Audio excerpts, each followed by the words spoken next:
Почитувани присутни, почитувана македонска јавност, доколку има такви кои што не следат во овие утрински часови, додека аболицираниот криминалец Зоран Заев дома мирно спие, неговите подајници, следбеници, неколкумина на број, се решени да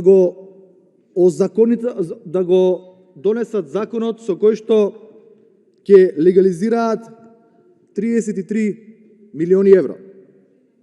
Пари на граѓаните кои што наместо да се искористат во цели со кои што ќе се подобри животот на граѓаните, еве ќе набројам неколку, можеа да ги употребат за набавка на вакцини по примерот на многу европски држави кон кои се стремиме да се движиме, можеа да се искористат за довршување на Штипската клиничка болница, можеа да се искористат за довршување на некој патен правец. Овде ќе го искористам присуството на министерот за транспорт и врски, советодавно да делува, доколку има време на неговиот лидер, да го предомисли овие средства да се наменат таму. Исто така можеа да се искористат и, па да кажам, еве, за нереализираните проекти во Штип, за жичарата до Исерот, можеа да се искористат за катните гаражи кои што беа ветени и за многу други проекти кои што не се реализираа, а беа ветувани, но одлуката е таа која што ја сведочиме сите ние, овие пари да завршат онаму каде што треба потоа да бидат употребени во нечија кампања, затоа што олигарсите се тие кои што ја финансираат оваа партија на власт и преку кои што пари практично се одржуваат на власт. А тоа имавме можност да го видиме и преку неодамнешните избори кои што се случија во Штип, каде што црни пари, небројани пари беа пуштени во оптек со цел да се извадат што е можно повеќе гласови. И сега прашувам дали овие средства кои што ќе завршат кај овој олигарх ќе бидат употребени во иднина за политички цели, односно во некоја изборна кампања повторно за купување на гласови. Што е специфично и при овој закон кој што се предлага е тоа дека секогаш кога овој трговец со Македонија, трговец со државниот капитал, продава државен капитал, го продава за многу ниска вредност, а кога купува од оние олигарси на кои што биле направени во времето во 90-тите години, ги купува за многу повисока вредност од пазарната. Па така и е случајот со купувањето на акциите на Мак Петрол, каде што се дупло поголеми од пазарната вредност која што е процената. И стигнуваме до вратоглава сума од 33 милиони евра. Неколку прашања претходните дискутанти начнаа и најчест одговор на овие прашања заслужуваат македонските граѓани да добијат, затоа што несвојствено е да се носи одлука во овој законодавен дом, каде што се представуваат граѓаните, наместо таа одлука да ја носи Зоран Заев, кој што самиот себе се декларира за одлучен, храбар човек, кој што носи одлуки, кои што се за доброто на граѓаните. Па еве, зошто не ја носи тој одлуката така храбро, така одлучно, одважно, како што досега се презентираше пред македонската јавност, без да има потреба да ги става народните представници и да ги замачкат раците со неговиот криминал.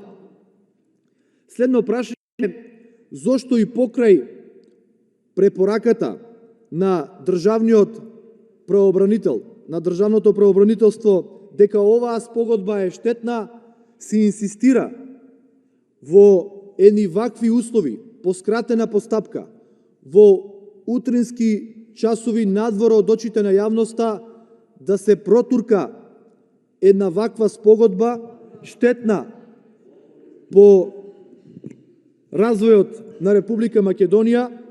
Зошто има потреба се тоа да се случи? Одговорот е јасен, а тоа е дека пари се во прашање.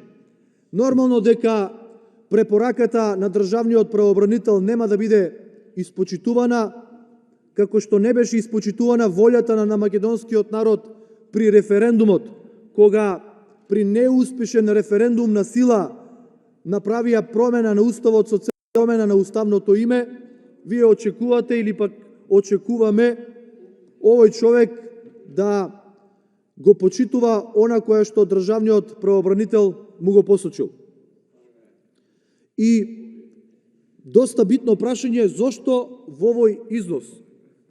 Пред малку спомнав, на овој начин директно се испумпуваат државни пари, пари на граѓаните кои што подосна ќе бидат употребени за да се даде поддршка на оваа партија која што е на власт. Овие луѓе кои што во минатото ја направија приватизацијата во Собранието на Република Македонија, со закон ги осиромашија граѓаните, со закон ја оплачка државата. Сега повторно на еден ист начин со закон се обидуваат во скратена постапка исто така да ги оплачкат граѓаните. А зошто е тоа така? Одговорот го кажавте и вие, претходните дискутанти, ќе го кажам и јас, а одговорот го знае целата македонска јавност. Пари се во прашање. Пари кои што преку ноќ ќе се стекнат, додека 50.000 наши сограѓани само една година ги изгубија своите работни места, додека илјадници наши сограѓани молат за здравствени услуги, молат за тестирање, молат за помош, додека илјадници наши семејства се завиени во црно, затоа што здравствениот систем е во колапс, затоа што 4 години ништо не инвестираа во него. Наместо таму да ја насочиме нашата дискусија, наместо да носиме законски решенија со кои што ќе го подобриме животот на граѓаните, ние во скратена постапка гледаме како власта протуркува уште еден закон со кој што ќе се легализира криминалот. И еве за сите присутни 4-5 представници од владеачкото мнозинство, кои што во оваа ситуација се малцинство, уште еден апел да не го слушаат нивниот лидер и да се одважат, затоа што се бирани од страна на граѓаните, а не од нивниот лидер кој што во овие часови спие дома, како по примерот на многу мафијашки филмови кои што сведочат за едно криминално здружение кое што го гледаме денес и го сведочиме и се случува во Македонија. Затоа, почитувани колеги, одважете се, се уште имате време да размислите добро што одлука ќе донесите. Затоа што одговорноста која што вашиот лидер не сака да ја сноси, ја префрла на вас. Вие сте на потек, а ние повторно ќе кажам, ве замолуваме во интерес на граѓаните да се одважите и да работите и да носите одлуки барем еднаш во интерес на граѓаните. Има збор пратеничката Рашела Мизрахи.